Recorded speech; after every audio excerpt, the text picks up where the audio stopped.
iglesia está edificada sobre la gran verdad que proclamó Pedro, de que Jesús es el Cristo, el Mesías, el Hijo del Dios viviente, Dios mismo encarnado. Pues nada, Filipenses 1, 3 hasta el 5, dice así la palabra del Señor. 1, 3 hasta el 5. Doy gracias a mi Dios siempre que me acuerdo de vosotros, siempre en todas mis oraciones, rogando con gozo por todos vosotros, por vuestra comunión en el Evangelio desde el primer día hasta ahora.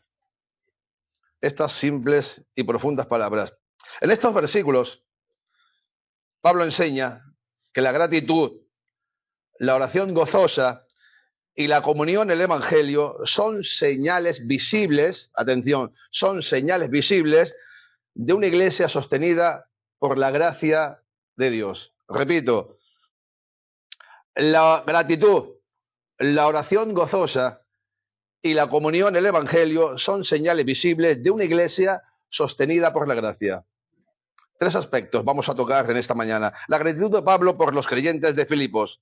Como ocurre muchas veces en las cartas de Pablo, especialmente en las de amistad, no en todas las cartas Pablo tenía esta amistad que tiene con los hermanos de Filipos. En algunas cartas vemos cómo Pablo usa mucho la exhortación, usa la vara, usa la corrección. Sin embargo, en la carta de Filipenses, como hemos tocado alguna que otra vez, Pablo se dirige a estos hermanos con un especial cariño. Pues en esta carta especialmente la de Filipenses, el apóstol comienza dando gracias a Dios por los creyentes a quienes escribe. Empieza dando gracias a Dios por los creyentes que escribe, de una forma muy personal y afectuosa. Personal y afectuosa. Agradece a Dios como su Dios. De gracias a mi Dios. A mi Dios. Es un adjetivo posesivo, sin entrar en muchos detalles. Reconociendo que Dios es el Dios personal de cada creyente. Sin duda lo es colectivamente, pero personalmente es el Dios de cada uno de nosotros.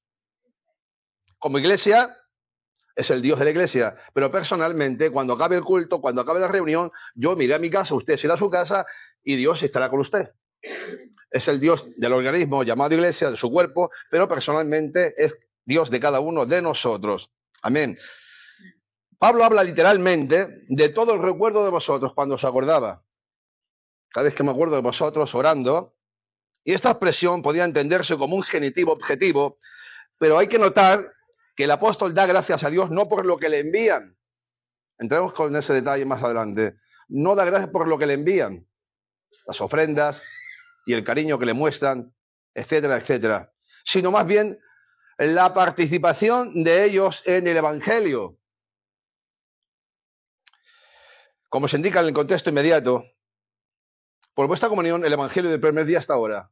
Por eso da gracias a Dios, Pablo, por la comunión en el Evangelio. No por lo que están aportando para con él, que sí es verdad que es cierto que lo están haciendo, pero gracias a Dios, Pablo daba gracias a Dios por eso, por vuestra implicación y por vuestra comunión en el Evangelio.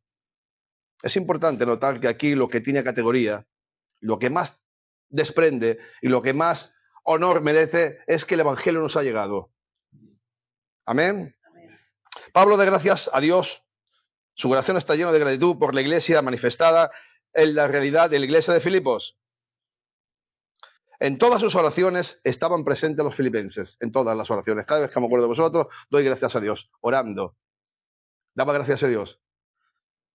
Daba gracias a Dios. El apóstol oraba a Dios por los filipenses tantas veces como se acordaba de ellos. Sin duda era un gozo saber que el apóstol intercedía tan a menudo por ellos, presentándolos en oración ante Dios. Es un gozo, es un privilegio que tenían estos hombres, esta iglesia llamada Iglesia de Filipos. El apóstol Pablo, siempre que se acordaba de ellos, oraba por ellos. Para ellos era algo tremendo, era algo maravilloso, era algo especial. No porque Pablo era un superhombre, no, es porque era el apóstol Pablo y estaba rogando por ellos. Lo hacía con gozo, con alegría. Y es algo tremendo, es algo digno, que los hombres que están en eminencia, digámoslo así, que están ocupando estos lugares, que oren, que oren, que oren por nosotros. Siempre acudimos, y esto lo digo no con doblez ni con altanería. Es importante porque todo cristiano puede orar uno por otro, eso está claro. no hay mayor misterio. Pero hombres que están ahí en la élite, hombres que están viviendo para el Evangelio, hombres que están implicados de una forma muy radical, porque Pablo era un hombre, evidentemente, pero tenía una condición y una entrega a Dios cual nadie. Y lo digo bien, cual nadie tenía esta implicación por el Evangelio como el apóstol Pablo. Dijo el apóstol Pablo, para mí el vivir es Cristo y el morir es ganancia. En esa condición vivía Pablo, en ese estatus vivía Pablo, en esa altura vivía Pablo. Y Pablo oraba por los filipenses. Y es algo que nos tiene que dar contentamiento y alegría que hombres eminentes, hombres de élite, estén orando por nosotros. Amén.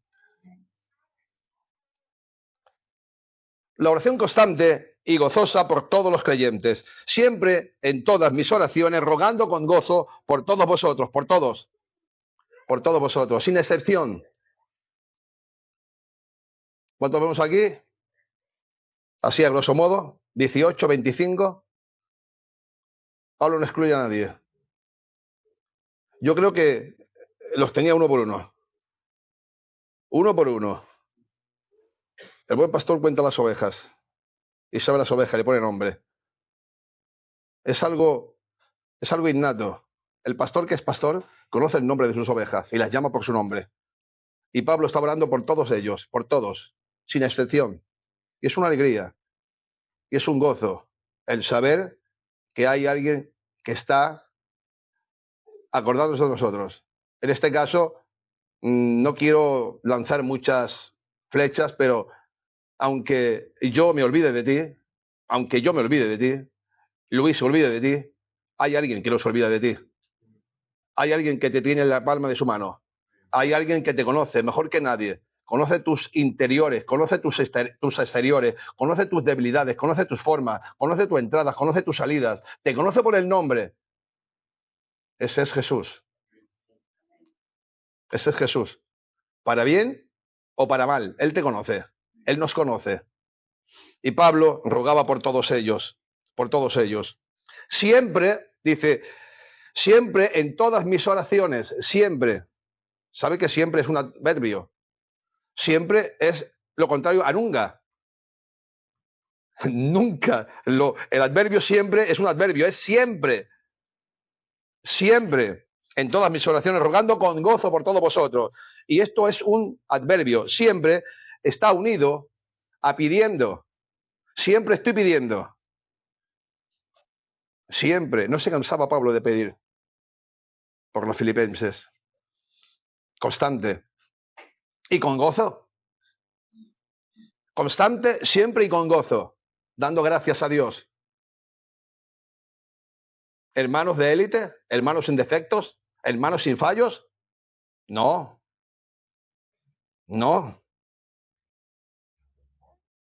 Y Pablo describe la forma del recuerdo y precisa la razón por la cual oraba por todos los filipenses. Quiere decir que el recuerdo era algo continuo. No era olvidadizo, no se olvidaba. No se olvidaba. No es como yo que me olvido donde dejo la llave. Pablo no. Pablo no se olvidaba. De otra manera, los filipenses estaban siempre presentes en sus oraciones. El adverbio que abre la cláusula marca la reiteración de la oración. Siempre. Siempre que me acuerdo y siempre que oro, tengo un motivo por qué orar. Oro y oro por vosotros. Y marca una cláusula. Siempre. Siempre. Es decir, que orar y que orar siempre. Orar sin cesar. Orar sin cesar. Es que hace mucha calor para orar. No. Es que hace mucho frío. No. Hay que orar siempre. Sin cesar. Sin cesar. ¿Por qué nos cuesta tanto orar? ¿Por qué nos cuesta tanto orar? Si no hay misterio para orar. No hay que resolver un enigma, ni un concepto teológico, ni saber mucho de teología. Orar es hablar con Dios. Es hablar con Dios. Orar es hablar con Dios. Es pedirle a Dios. Dentro de las facetas que conllevan la oración. No hay más misterio. Orar es hablar con Dios. Por tantas cosas tenemos que hablar con Dios. Por tantas cosas tenemos que pedir a Dios. y estamos en nuestra manera, en nuestras formas, en nuestros ocios. Hablábamos el otro día, ayer concretamente, hablábamos los hermanos, los varones, que nos falta mucha disciplina. Nos falta mucha disciplina en las cosas del Señor. No somos constantes en las cosas del Señor. Empezamos una cosa y no la terminamos. ¿Cuántas cosas tenemos empezadas que empecemos en el Señor y cuántas hemos acabado? Ninguna. Estamos siempre empezando cosas, empezando. Necesitamos disciplina, necesitamos consistencia, necesitamos estar ahí orando constantemente, leyendo la Biblia constantemente. Tenemos que tener mucha constancia en muchas cosas que hemos perdido. Hemos perdido muchas cosas. Y Pablo oraba siempre. Oraba siempre, siempre, siempre, ¿eh? Quiero decir siempre. Ahora no te pongas a orar a las 5 de la mañana, a las 6, a las 7, a las 8 de la mañana. Entendemos cómo lo estoy diciendo, cómo estamos diciendo. Hay que orar. Hay que orar. Hay que orar. Era algo habitual. En toda la acción del apóstol estaban presentes los filipenses, intercediendo y agradeciendo a Dios por ello. Cada vez que se acuerda de ellos, ora. Es lo mejor que puedes hacer. Es lo mejor que puedes hacer por los hermanos. Cada vez que te acuerdes de un hermano, ora por él. Ora por él. Cada vez que te acuerdes por el hermano, ora por él. Y el apóstol Pablo, cada vez que se acordaba de los filipenses, oraba por ellos. Oraba por ellos. Lo primero que hace es expresar gratitud. Hay muchas otras necesidades, o había otras muchas necesidades por las que interceder en la iglesia. Evidentemente que había otras cosas por las cuales interceder. Y algunas podían ser imperfecciones de los hermanos, porque aquí no hay nadie perfecto.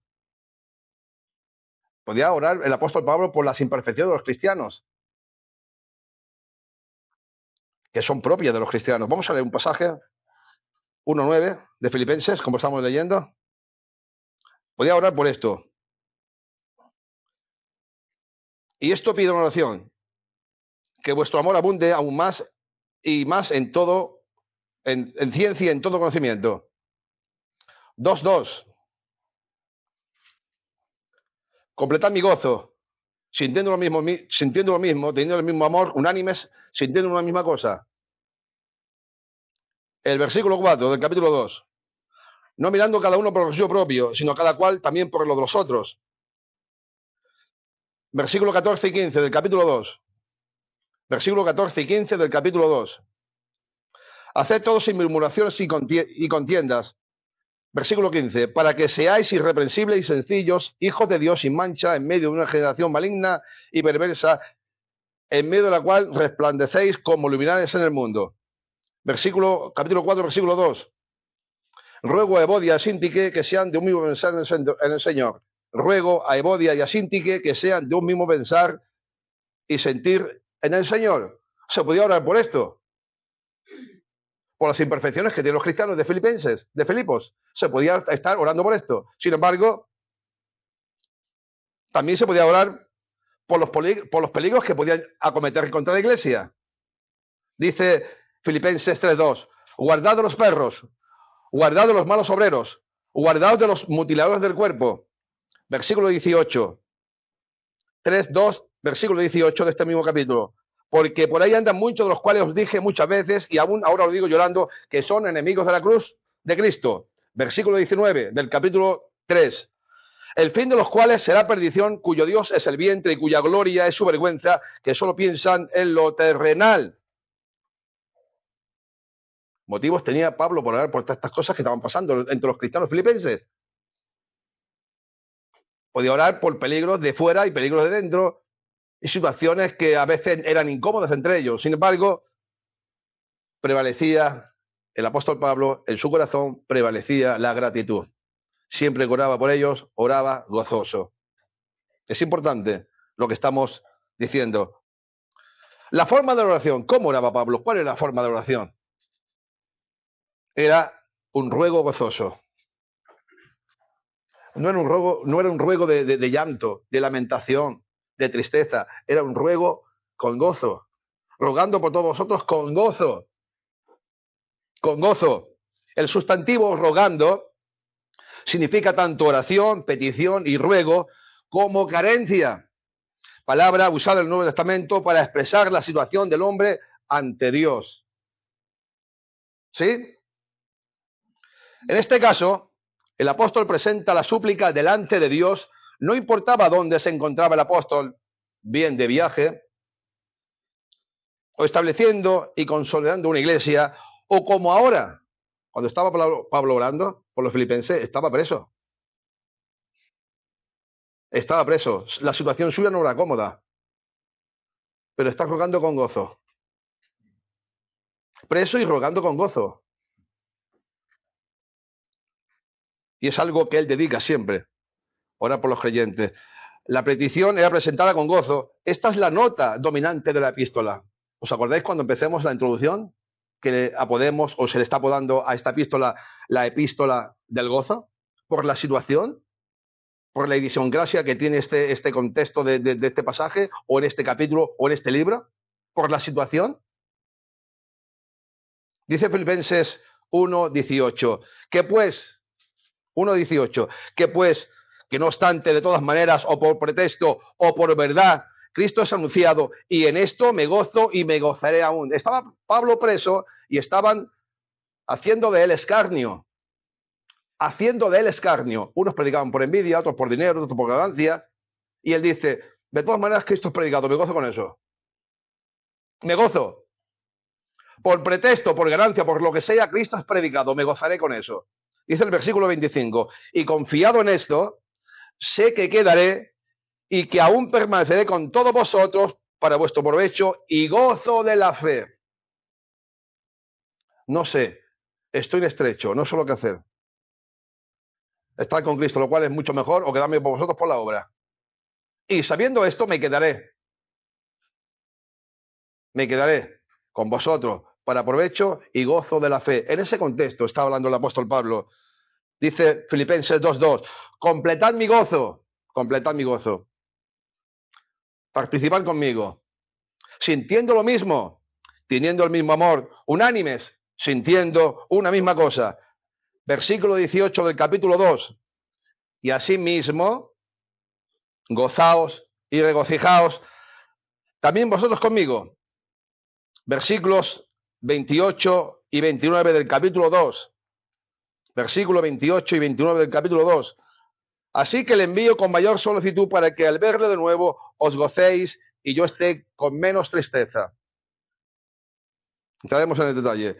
Recibidle pues en el Señor con gozo y tened encima a los que son como Él. Estoy hablando de Epafrodito. No siempre las acciones de los creyentes producían alegría en el apóstol. Matemático, claro. Matemático, claro. No siempre todas las acciones de los cristianos de Filipos producían en él alegría. Pero siempre había gozo delante de Dios por la obra que había hecho el Salvador, o él al salvarlos, le había hecho una obra. Al salvarlos y trasladarlos a la condición, los traía a la condición de hijos suyos adoptados en el Evangelio, por Cristo. Él se sentía el padre de ellos. Y eso producía en él alegría, aunque había cristianos con puntualmente defectos, como nosotros, los que estamos aquí. Aquí no hay quien se escape de esta condición. Pero Pablo sentía gozo y alegría por estos cristianos. Por estos cristianos. El gozo no nace en el creyente, sino que es el resultado de la acción del Espíritu en él.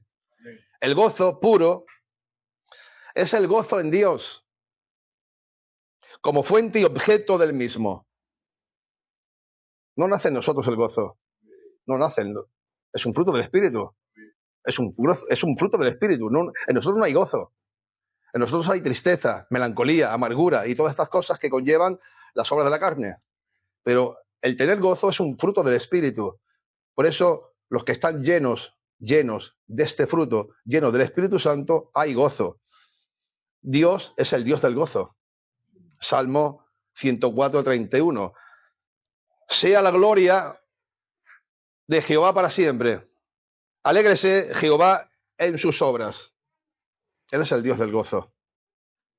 Él es el Dios del gozo. Seguiremos adelante un poquito y vamos a entender 4 conceptos.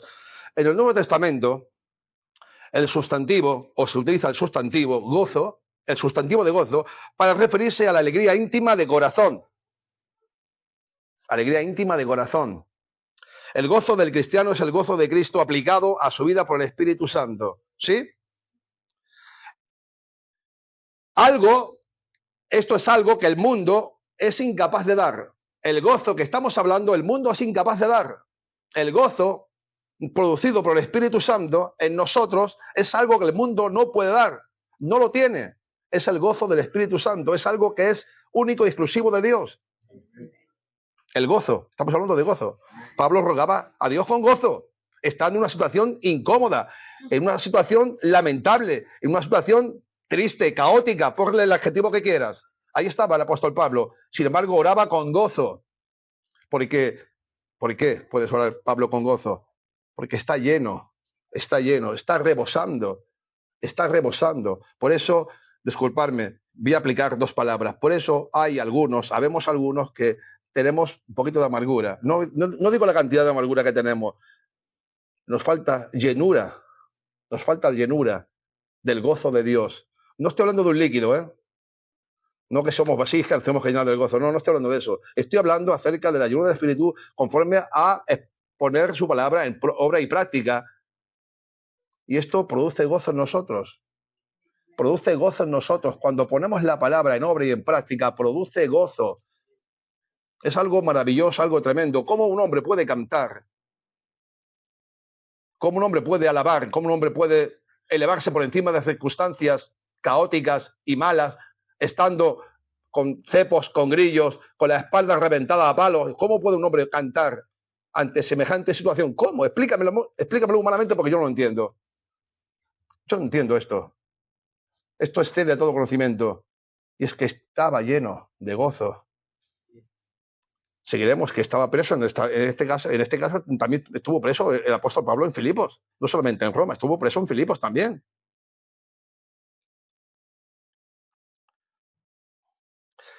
El Nuevo Testamento utiliza el sustantivo gozo para referirse a la alegría íntima de corazón. El gozo del cristiano es el gozo de Cristo aplicado a su vida por el Espíritu Santo, algo que el mundo es incapaz de dar.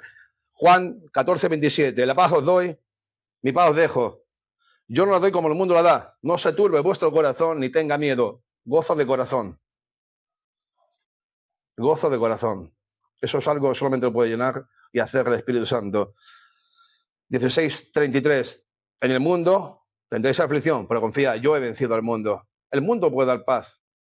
El mundo lo puede dar gozo. Es algo que tú tienes que dar Dios, recibirlo de Dios, porque es el fruto del Espíritu Santo el que produce gozo en nosotros ante situaciones extrañas. Puede ser, y lo voy a decir y voy a romper una flecha en esta mañana, puede haber, y lo digo sabiendo lo que digo, pisando suelo, puede haber gente en Venezuela cristiana que está sintiendo gozo. Ante semejante situación caótica y desastrosa, hay gente que puede sentir gozo, porque está llena del Espíritu de Dios. Fernando, estás desvariando. No estoy desvariando. No estoy desvariando. Estas son palabras para gente cristiana. Seguiremos adelante y lo veremos. Lo que llega a ser experiencia en el creyente, es decir, el gozo es el mismo gozo de Jesús. El mismo gozo de Jesús. Por eso, lo que se manifiesta por relación del Espíritu es su gozo en el cristiano. Dice Juan 15:11, estas cosas os he hablado para que mi gozo, el gozo de Jesús, mi gozo, esté en vosotros y vuestro gozo sea cumplido. ¿Cuál es nuestro gozo? Jesús. Jesús es nuestro gozo, Jesús. No el coche nuevo que te puedas comprar, ni la casa nueva que te puedas comprar, ni tantos artilugios que podamos mirar y desear. Nuestro gozo es Jesús. Por eso hay mucha gente, y disculparme, lo tengo que decir, hay mucha gente con mucho dinero que está amargada. Hay mucha gente con muchas posesiones que se suicida. Hay mucha gente con muchas posesiones que no es feliz. Hay mucha gente con mucho de todo, con muchos ceros, y no vive bien. ¿Cómo puede ser? Ya vemos gente que no tenemos tantos ceros, pero vemos feliz. En paz me acostaré y así mismo dormiré, porque solo tú, Jehová, me haces vivir confiado. La paz, el gozo cumplido. Y esto se manifiesta en cualquier circunstancia o situación externa. El mundo no puede aceptar la pérdida de su control sobre el creyente. El mundo no quiere perder el control sobre nosotros. No quiere. Nos amenaza con odio y nos persigue con saña. Dice Juan 15:19, si fuerais del mundo, el mundo amaría lo suyo, pero porque no soy del mundo, antes yo elegí del mundo, por eso el mundo os aborrece. Es un gozo. Gózate cuando el mundo te aborrezca. Gózate. Que te goces. Te tienes que gozar. Cuando el mundo te aborrezca, tienes que gozarte. Es algo que tenemos que experimentar. Me aborreces, me gozo. Me vituperas, me gozo. Me persigues, me gozo. No voy a pelearme contigo. Ni voy a ensañarme contigo. Me tengo que gozar. Dice Juan 16:2, os expulsarán de las sinagogas y aún viene la hora que cualquiera que os mate dirá, estoy rindiendo servicio a Dios. El mundo nos odia. El mundo nos aborrece. Que digan lo que quieran. Que nos amenacen. Yo me gozaré. Yo me deleitaré en Dios. Yo pondré el gozo en un pedestal y diré, tú eres mi gozo, tú eres mi alegría, tú eres mi paz, porque no proviene de este mundo, porque este mundo me da odio, dolor de cabeza, aborrecimiento, etcétera, etcétera, etcétera. Por eso el apóstol Pablo era hombre capaz de gozarse. Por eso era capaz de gozarse, porque no veía la vida en unas circunstancias, veía la vida en el plan y en el propósito de Dios. El que tiene claro el propósito, entre comillas, el que ve claro el propósito de Dios, no tiene por más que gozarse y deleitarse en Dios. Es importante, hermanos, es importante no mirar tanto las circunstancias externas y cotidianas y momentáneas. Es importante y es vital mirar lo que nos espera. Disfrutar de lo que tenemos entre manos. No tenemos nada más y nada menos que la perla de gran precio. Tenemos a Jesucristo en el corazón. Es motivo de gozo, es motivo de alegría. ¿Por qué vivimos tan amargados? ¿Por qué vivimos tan apesadumbrados? ¿Por qué? ¿Qué no está pasando en este siglo? Disculpadme, es el peor siglo que hay para el cristianismo. Tenemos de todo, la mayor de las comodidades. No hay persecución por ningún sitio. Está produciendo esta generación los peores, y lo digo con el corazón, y lo digo doliéndome, es el peor siglo que está produciendo cristianos fieles y cristianos maduros y cristianos entregados que vean su obra, que amen su obra, que se dediquen a su obra y que pierdan por su obra y que se desgasten por su obra. Y estoy hablando a nivel de todas las esferas, tanto predicadores, pastores, como ovejas, llámale como quieras. Es el peor tiempo que estamos viviendo. Lo teniendo todo, teniendo comodidades, sin persecución, y no hay gozo. Y no hay gozo. Según cuenta la historia eclesiástica, cuando aquel, por llamarlo de algún nombre, aquel hombre que estaba allí reinando, que era emperador, Nerón, según cuenta la historia eclesiástica, no podía entender cómo los cristianos que eran devorados y quemados, había sonrisas en sus bocas. Se volvía loco, no puedo entenderlo. Están cantando. Están contentos. Se estiraba los pelos, no podía entenderlo. ¿Por qué los cristianos de la iglesia primitiva, cuando eran sacrificados y masacrados, no pataleaban ni lamentaban, sino que glorificaban a Dios? Eso era una época dura. La época dura de la iglesia primitiva. Pero, sin embargo, cuánto gozo manifestaban, cuánta alegría manifestaban, cuánto bien manifestaban por causa del Evangelio. Sin embargo, en todas estas expresiones, el mundo os aborrece, os echarán de las sinagogas, os perseguirán, os amenazarán. El gozo no disminuye. No disminuye. No disminuye. Esto es la gasolina que se acaba.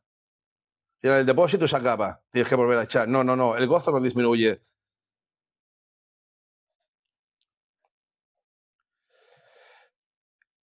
Sin embargo, el gozo no disminuye. El conflicto porque Jesús ha vencido al mundo. No disminuye porque Jesús ha vencido al mundo. ¿Cómo? Jesús ha vencido al mundo.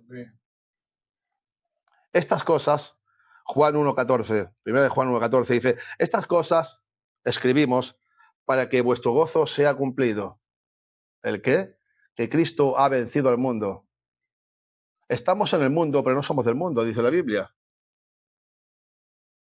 Por eso tenemos tantas penas y por eso tenemos tanta amargura. El que quiera ser amigo del mundo, automáticamente se constituye enemigo de Dios. El que ama al mundo es enemigo de Dios. Estamos en el mundo, pero no somos del mundo. Y es importante, para mostrar gozo, estar en contra del mundo. No podemos seguir la corriente del mundo. Es que no podemos seguir. Hay que estar en contra del mundo, con sus estándares, con sus valores, con lo que están ofreciendo, lo que están impartiendo. Hay que estar en contra del mundo. Y a pesar de eso, mostrar gozo y alegría. Que el mundo me persiga, voy a reiterarlo otra vez, que el mundo me persiga me va a producir gozo. Que el mundo me tache me va a producir gozo. Que el mundo no me entienda me va a producir gozo. ¿Seremos capaces de vivir en ese estatus? ¿Seremos capaces de vivir en esa persecución? Dice que se sintieron gozosos por haber padecido por causa del nombre. Lo apalearon, lo reventaron. Un palizón terrible. Y dice la Biblia, y sintieron gozo por haber padecido por causa del nombre. Estoy hablando de los apóstoles.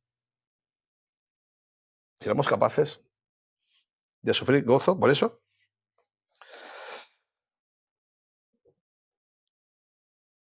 De modo que hay gozo, porque nada puede hacer el mundo y cualquier adversidad con quienes no solo son del mundo, sino que lo han vencido en Cristo. De manera que el gozo de la condición cristiana solo se puede poseer en paradójica alternancia con la tristeza. Noten, solamente el gozo se puede tener cuando hay tristeza, tribulación e inquietud. El gozo solo no existe. Tiene que alternarse con tribulación, con inquietud, etcétera, etcétera, con muchas cosas contrarias al gozo. Entonces ahí cuando se proyecta con mayor intensidad el gozo, porque el gozo, si no hay dificultades, no es gozo. Tenemos que saber vivir con tribulación, con inquietudes, con problemas financieros, económicos, sociales, de tantas clases que hay problemas, y saber vivir, porque es ahí cuando el gozo toma su mayor lugar, su mayor fuerza, teniendo problemas, teniendo dificultades, teniendo muchas cosas que están aquí a la mano derecha mía, pero el gozo está aquí. Y este que es gozo prevalecerá sobre esto, porque ahí es cuando muestra el gozo su mayor ímpetu, su mayor campo de acción. Tenemos que entender, hermanos, que para tener gozo tenemos que tener problemas. Eso va en el paquete. No se puede quitar. No se puede quitar. Y hay que convivir con eso. No es ausencia de dificultades el gozo. No, hay que convivir con ello y tener gozo aun teniendo problemas y teniendo dificultades. Porque en el mundo tendremos aflicción. En el mundo tenemos aflicción. Pero confía, yo he vencido al mundo. Por eso es necesario saber y entender que el gozo no es ausencia de males. El gozo es prevalecer, que brille más, que salte más, que sobrepase más el gozo que los problemas y que las dificultades. Porque hay quien tiene microscopio para ver el problema, para acentuarlo, para hacerlo más grande. Tiene un microscopio tremendo para ver el problema. Sin embargo, para ver el gozo, cierra los ojos. Es importante entender, hermanos, lo que estamos hablando. Estamos hablando que hay que mostrar el gozo en medio de las dificultades, en medio de tantas cosas que nos acometen y que es ley de vida. Es ley de vida. Somos hombres pecadores, mujeres pecadoras. Y tenemos que vivir con esa situación que a veces no entendemos, pero que es verdad. Pablo estaba preso, hemos dicho, es una situación incómoda. Muchos enemigos del Evangelio rondaban las iglesias que había establecido en su trabajo misionero, pero en medio del conflicto, la persecución Y la prueba, la acción del Espíritu produce gozo, con que se expresa su intercesión ante Dios pidiendo por los filipenses. Me están reventando, estoy preso, no tengo para comer, estoy mal, no tengo dinero, no tengo para comprarme unos zapatos, no tengo para comprarme una camisa, no tengo para comprarme un vestido, no tengo tantas cosas, podemos decir, y tantas cosas entran, pero eso no fue motivo para privarle a Pablo del gozo que sentía cuando oraba por los filipenses. Es importante, hermanos, es importante tener gozo. Lo he dicho muchas veces, no creo en cristianos amargados. No creo. Nadie, ni nada puede impedir el gozo en la vida de quien está entregado totalmente a Dios. Si tú estás entregado totalmente a Dios, no hay nada que te impida tener el gozo de Dios. El problema es cuando queremos servir a Dios y al mundo. Ese es el problema. Pero quien está entregado totalmente a Dios, nada te puede impedir tener gozo. Esa es la razón por la que dirá más adelante el apóstol Pablo, regocijaos en el Señor siempre, en el Señor, en el Señor. Y otra vez os digo, regocijaos. Vuelve a reiterar, gozaos, y otra vez digo, gozaos. Y más adelante establece el mandamiento que dice, estad siempre gozosos. Primera de Tesalonicenses 5, 16, estad siempre gozoso. Bueno, estás triste según las circunstancias. Tiene un problema, hombre, es normal que estés triste. Tiene dificultades, es normal que estés triste. Estás pasándolo mal, es normal que estés triste. No, el apóstol Pablo dice, estás siempre gozoso. Problemas, sí, estás gozoso. Dificultades, sí, estás gozoso. Situaciones críticas, sí, estás gozoso. Es importante el gozo. Es importante el gozo. Es importantísimo el gozo en la vida cristiana. Parece que no tenemos alegría. Parece que como que no tenemos esa chispa. Amargados, caras mustias. Hay que tener claro, hermanos, que estamos sirviendo al Dios que produce gozo. Dios que produce gozo. Produce Dios gozo. Yo no sé por qué. Voy a terminar. El gozo se expresa exteriormente. ¿Con qué se expresa el gozo exteriormente? Con alegría, reconocimiento y gratitud. Por eso la idea de que un buen creyente debe estar siempre serio, unida a la suposición de que Jesús nunca se rió, se aleja de un creyente de toda distracción sana, de todo sano esparcimiento, una vida que disfruta y saborea lo que Dios da, no es un mal testimonio. Al contrario, expresa gratitud. Atención, un creyente con rostro, le he puesto un adjetivo, un hombre o un creyente con rostro gótico es un pobre hombre.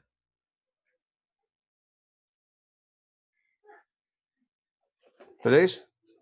Un cristiano con rostro gótico, puntiaguda, cara puntiaguda, es un pobre hombre. Hay que ser más románico, redondos. Románico, cara redonda, alegres, contentos. Es importante entender esto. Si entendiéramos esto, que a pesar de que hay dificultades y a pesar de que hay problemas, porque está en el paquete, hermanos, a pesar de los pesares, de todo lo que nos acomete, sintiéramos gozo, estaremos con otra mayor visión del Evangelio.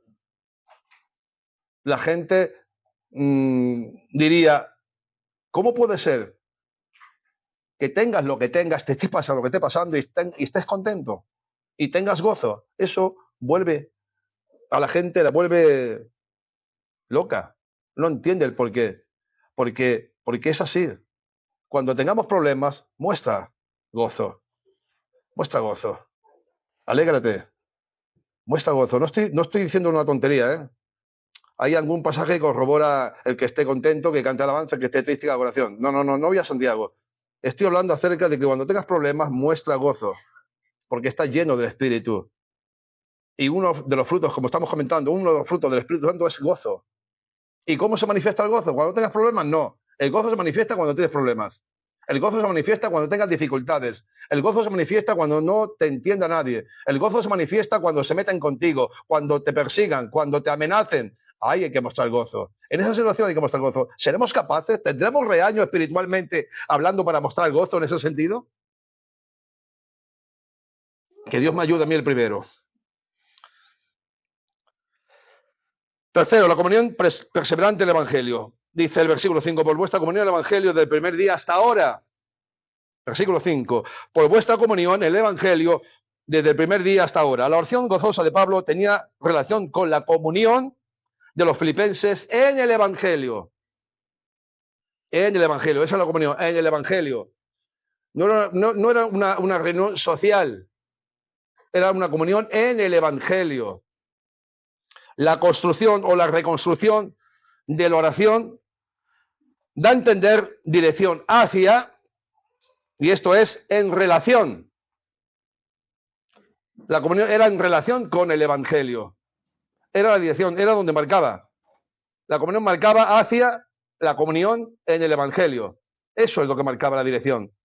Ese era el punto principal y el punto álgido de la comunión en el Evangelio. Para eso, ellos manifestaban comunión con Pablo en el avance del Evangelio. Habla de participación o de comunión y es una de las ideas centrales de la epístola. Una de las ideas centrales de la epístola era eso, el avance del Evangelio. Dice Filipenses 2.1, por tanto, si hay alguna consolación en Cristo, si algún consuelo de amor, si alguna comunión, ¿notáis? Comunión del Espíritu, si algún afecto entrañable, si alguna misericordia, Filipenses 4.15. Y sabéis también vosotros, oh filipenses, que al principio de la predicación del Evangelio, cuando partí de Macedonia, ninguna iglesia participó conmigo en razón de dar y recibir, sino solo vosotros. Comunión del Evangelio, para el Evangelio, avance del Evangelio, comunión del Evangelio, participación para el Evangelio. No, porque estoy contigo porque me gusta el café. Ese no era el plato fuerte de la reunión. El plato fuerte era para la extensión del Evangelio, la comunión con el Evangelio. Ese era el plato fuerte. Porque estaban reunidos, porque estaban participando y porque tenían comunión. El avance del Evangelio, la extensión del Evangelio. La comunión se manifiesta en compañerismo. Compañerismo. Como aparecerá más adelante, modificada por la preposición copartícipes. Es una preposición de compañerismo. 1.7 dice, como me es justo sentir de todos vosotros por cuantos tengo en el corazón y en mis prisiones y en la defensa y confirmación del Evangelio, todos vosotros sois participantes conmigo, participaban con él en el Evangelio. Filipenses 4.14 dice, sin embargo, bien hicisteis en participar conmigo en mi tribulación. Participantes en el Evangelio. El meollo de la cuestión era el Evangelio. No es porque tenían pena con Pablo, no, era para el avance del Evangelio. Era la comunión con el Evangelio, era compañerismo con el Evangelio. Ese es el plato fuerte de la epístola. La extensión, la comunión, la participación del Evangelio. La idea es la de tomar parte responsable en la misión evangelizadora, participar en lo necesario para la extensión del Evangelio. En el principio ayudaron al apóstol en la fundación de la iglesia, en el principio, y ayudaron a él. Hechos 16:40 dice, entonces saliendo de la cárcel de Filipos, ¿os acordáis con Silas? Saliendo de la cárcel, entraron en la casa de Lidia y habiendo visto a los hermanos, los consolaron y se fueron. Fundación de la iglesia. Y el mismo compromiso de la evangelización directa, dice Filipenses 4:3, y asimismo te ruego a ti, oh compañero fiel, que ayudes a estas que combatieron juntamente conmigo en el Evangelio, con Clemente también, y los demás colaboradores míos, cuyos nombres están escritos en el libro de la vida. Es importante. ¿Por qué estaban unidos? ¿Por qué compartían? ¿Por qué participaban? El punto álgido y el punto de inflexión y la importancia era la extensión, la participación del Evangelio. Eso era lo importante. Era lo importante. No cabe duda que entre esa participación responsable estaban las ofrendas, evidentemente, que habían remitido reiteradamente al apóstol, ayudándole a sufragar lo necesario para evangelizar. De ahí que se diga más adelante que tuvieron comunión en lo que tiene que ver con dar y recibir. Solamente fueron ellos, los hermanos filipenses. Varias veces mandaron ofrendas, mandaron ayudas al apóstol Pablo. Filipenses 4:15 hasta el 16. Y sabéis también vosotros, oh filipenses, que al principio de la predicación del Evangelio, cuando partí de Macedonia, ninguna iglesia participó conmigo en razón de dar y recibir, sino solamente vosotros. Versículo 16. Pues aún a Tesalónica me enviasteis una y otra vez para mis necesidades. Esto es la extensión del Evangelio. Esto es para que el Evangelio se extienda. Esto es para que el Evangelio avance. Estamos hablando de ofrendas también. Pero eso también para la extensión del Evangelio. Para que el Evangelio avance. Para que el Evangelio se proyecte. Sin embargo, en la epístola se aprecian manifestaciones de la comunión unos con otros, como ocurre en la acción de gracias, los textos que hemos leído anteriormente, de comunicar recursos, como se indica, de fomentar la obra del Evangelio, según este versículo, es también una comunión en la lucha que se supone proclamar el Evangelio de la gracia. ¿Entendéis?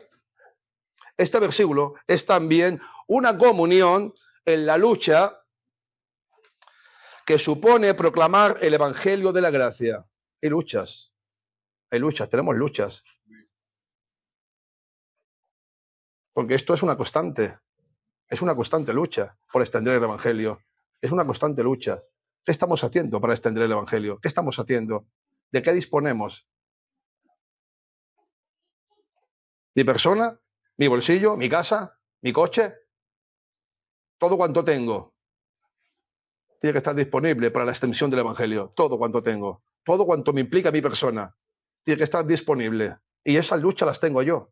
Y tú también tendrás esas luchas. Es importante entender, hermanos, que lo que merece la pena y por lo que hay que luchar y por lo que hay que estar y persistir es para que el Evangelio se extienda. Con tu persona, como estoy reiterando, con tu persona, con tu coche, con tu dinero, con tu bien hacer, con estar ahí, con apoyar, con fomentar unidad, compañerismo, todo cuanto implica lo que estamos hablando. Además de referirse al hecho de en sí de la comunión, está la perseverancia en ella desde el primer día hasta ahora. No solamente fue un momento puntual, no fue puntual, fue desde el primer día hasta ahora, y eso habla de perseverancia. No habla un día que tuve la emoción y bueno, y estuve y aporté y me dediqué y estuve un tiempo, una temporada y ahí estuve, pero ya no.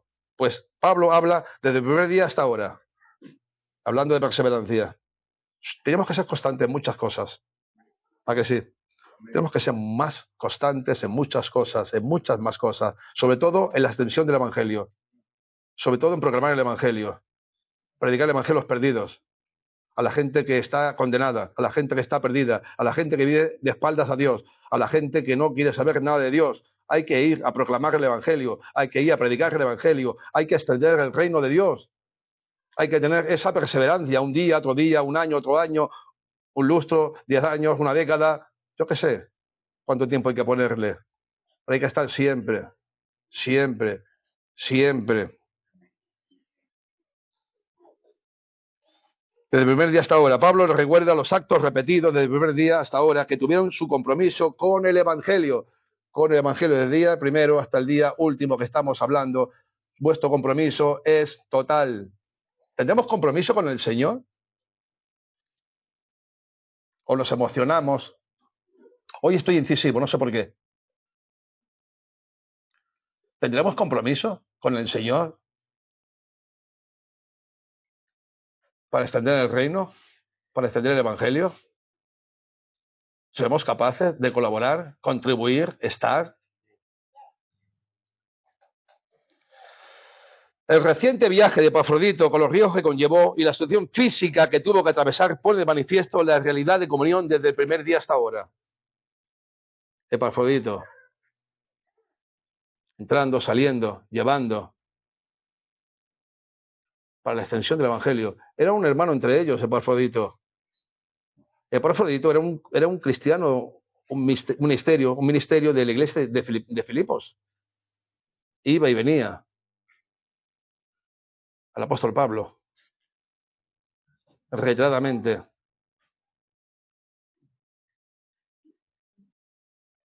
Al principio, ¿os acordáis?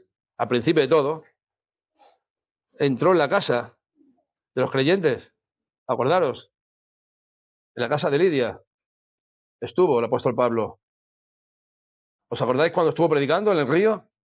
Y el apóstol Pablo estuvo predicando y Dios abrió el corazón de Lidia para que entendiese lo que Pablo decía, automáticamente fue a su casa. Y fue bautizada. Y le rogó, diciendo, si habéis juzgado que yo sea digna y fiel al Señor, hospedado en mi casa, y nos obligó a quedarnos. Eso es el Evangelio. Eso es Evangelio. Mi casa, lo que tengo, lo pongo al servicio del Señor. Lo que tengo. Mi casa, todo lo que tengo. Y si juzgáis que y les obligó a quedarse. Es que los cogió y no los soltó. Los obligó a quedarse en la casa. Luego, cuando salió de la cárcel, atendieron sus necesidades físicas. Dice Hechos 16, 33, 34. El carcelero, él, tomándolo de aquella misma hora de la noche, no esperó otro día. Esa misma noche les lavó las heridas y enseguida se bautizó con los suyos. Luego lo llevó a su casa, les puso la mesa y se regocijó con toda su casa de haber creído en Dios. Eso es Evangelio. Eso es Evangelio. Por eso Pablo daba gracias. No porque le habían sanado o le habían llevado o le habían dado dinero o no. Es porque eso era el principio de la obra y eso era la extensión del Evangelio. Eso es Evangelio. Eso es Evangelio.